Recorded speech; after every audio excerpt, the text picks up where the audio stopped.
These buttery dinner rolls are so easy using the dough cycle in our bread machine. Hello, welcome to Robyn on the Farm. I am so glad that you're here. Thank you so much for being here.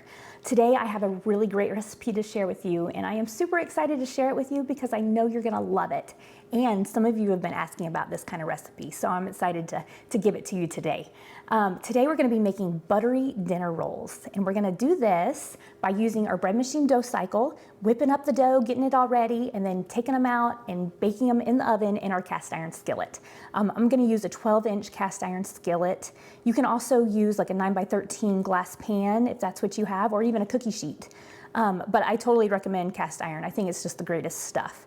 I'll put the link below if you're interested in any cast iron, because once you buy it, you're gonna have it for life. It is great stuff. Today, our buttery dinner rolls, the recipe is so easy, and you are just gonna love them. They are melt in your mouth good. Let's just get started. You are gonna need a cup of milk. So use any kind of milk that you have. I use raw whole cow milk. So cup of milk right into your bread machine pan. Just throw it on in there. Then you're gonna need a stick of butter melted. So that's a half a cup of butter. It might sound like a lot of butter, but remember, these are buttery dinner rolls, and you are gonna love the butter taste. That's what makes them so good. This is like the secret ingredient right here. So just pour that into your bread pan. Now, you're gonna need 2 eggs. I already cracked them, put them in this bowl just so I didn't have to wash my hands, but 2 eggs. You don't have to whisk them up or anything. Just throw them in your bowl. So easy, your bread machine will get them all mixed up for you. Okay, now we're gonna need 4 cups of flour. I'm gonna use bread flour. You can use all-purpose flour, totally fine. Either way, it's gonna work out great either way. So 4 cups of flour. I don't worry about leveling off my flour or fluffing it up or doing anything. These are gonna turn out no matter what. I'm a homesteading, homemaking, homeschooling mom of 4, and I just don't have time for that kind of thing.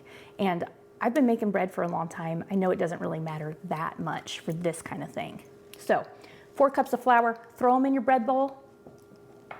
These are gonna turn out, okay? All right, our next ingredient is sugar.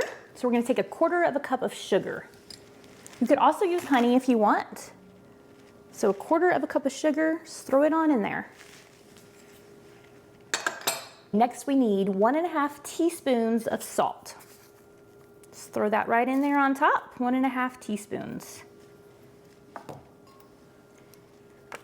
Okay, now I'm gonna make a little well in my ingredients right here and throw my yeast into that little hole.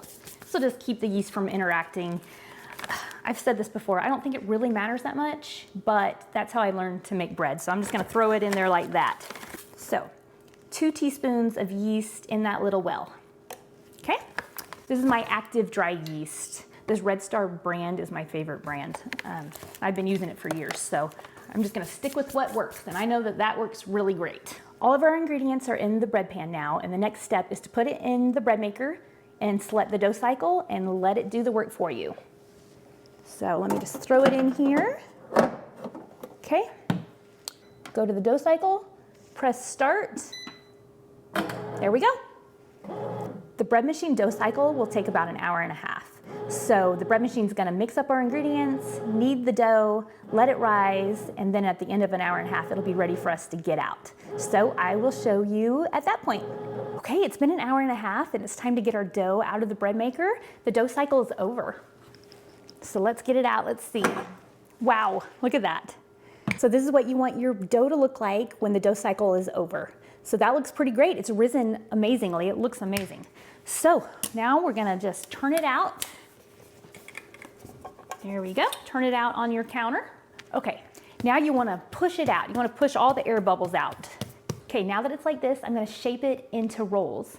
I'm gonna put them into my 12-inch cast iron skillet, and then I'm gonna let it rise one more time, and then they're gonna be ready to pop into the oven. So I like to make about 15 rolls that fit really nicely in here. So I'm gonna divide this up into 5 separate sections, and then each section I'm gonna divide up into 3. So that just kind of helps me to make rolls that are kind of the same size. It's kind of a good way to do it. I'm using my, this is like a cool little dough cutter. I really like this thing. Helps you to divide the dough really easily. Now my dough is divided into 5 sections. Now I'm going to divide each one of these sections into 3. Then I'm going to take a little piece and I'm just going to fold it into a little roll. Okay, I'm going to stick them right there in the cast iron skillet. This dough is really pliable and easy to work with. So it's really not sticky. It's not sticking to the counter. It's not sticking to my hands. It feels really good. And I can smell the butter. I can smell the butter in these buttery rolls, and it's going to be so good. So I'm just going to do this 15 times and fill my cast iron skillet with these yummy little rolls. If you have kids, this is a great way to keep little hands busy. You can teach little kids to do this early on, and they won't be intimidated by making bread when they get bigger. All of my kids have spent time in the kitchen doing this. I fit about 15 or 16 rolls in here. This is my 12-inch cast iron skillet, so it's pretty large.